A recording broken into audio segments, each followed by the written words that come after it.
Yes, good morning friends. We had reached finally the Supreme Court of Singapore. See, the Supreme Court of Singapore had constituted as per 93 article of its constitution of Singapore.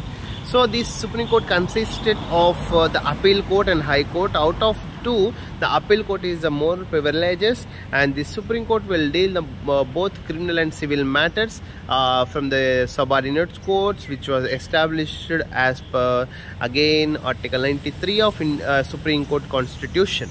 So coming to other aspects of Supreme Court, dress code and etc. In similar to India, with same the black dress and other the tie we can wear even in Supreme Court of Singapore.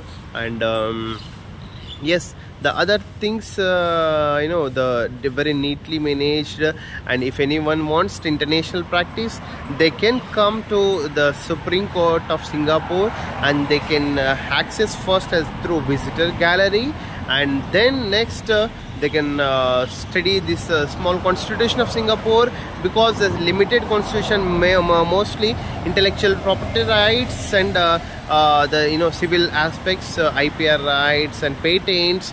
Because Singapore is a very limited land, they are more in research, they are more in manufacturing outside the Singapore, because the land is limited.